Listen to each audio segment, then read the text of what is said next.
released from prison and now sells black market weapons from behind the peonies in his wife's greenhouse. He's 16% certain arms dealing isn't a violation of his parole. You have a good feeling about this job. When you get back to your hotel, you make 2 calls. First, you call the Ford dealer and tell him to get your truck ready. Then you call Lou's wife. Her peonies are suffering from botrytis blight. You tell her treatment begins with good sanitation, and she needs to prune off and destroy the infected parts of the plants. You doubt she'll follow your instructions, and you make a mental note to buy your peonies elsewhere. After 3 days of recon inside the museum, you pay a midnight visit to check out the building and grounds. The garden is thick with unpruned vegetation and smells like piss. Whatever. You aren't there to help with the gardening. You are there to retrieve the necklace, and the thick foliage is a perfect place to hide. You take a few pictures and hide your supplies in the hellebore under a magnificent oak suffering from bacterial leaf scorch. Now, you just have to wait for the perfect night. 1. There are people who need people, and then there are introverts. You don't get to choose that particular personality trait when you're born. You're either the kid who spends recess running around the playground looking for friends, or you're the little angel who sits quietly in the reading corner with a book, lost in another world. I'm definitely one of the people who need people.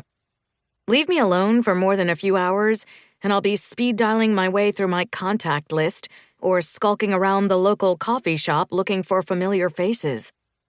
I'm the person who will ask if the chair is free at your table if you look like you need a friend, or chat with you in the grocery line and tell you that you're lucky you've picked this till because Charlotte scans things so fast. A few items always get missed, and you might go home with a free can of beans. I've always admired people who are content with their own company. My bestie Chloe can go an entire weekend without talking to another human being if her daughter is away at a sports game or sleeping over with friends. Actually, that's not entirely true. I don't think we've gone more than a few hours without communicating in some form ever since we met on the school playground in 4th grade. Even in the blackest moments of her favorite romance books, when all is lost and it seems like the couple will never find their happily ever after, Chloe will always be there for me. I don't know what I would have done if she hadn't answered my call the day I, Simi Chopra, almost killed a man. Oh my God, Chloe! I held a mirror over the mouth of the naked octogenarian on the floor to see if he was breathing. People who need people are adept at multitasking, even if it involves getting emotional support from your bestie while trying to revive one of your landlady's many gentleman callers. Not that I begrudge 80-year-old Rose her extracurricular activities. She'd kindly rented me her basement suite at a reduced rent in exchange for helping with chores and keeping her company on her rare evenings in. Someone in the house had to be getting some good stuff, and it wasn't me. What's wrong? Chloe's soothing voice crackled over my phone speaker.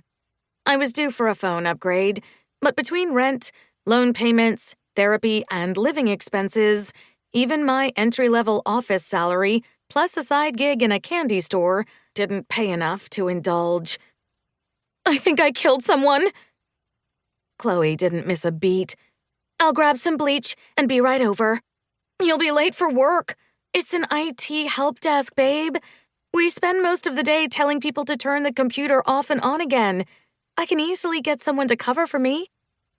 Chloe is my ride or die. No questions, no judgment. Everyone should have a friend whose first thought is to run for the bleach when you call to tell her you might have killed someone. Hurry!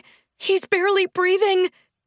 I cleaned the mirror and held it over his mouth again, making a mental note to thank my parents for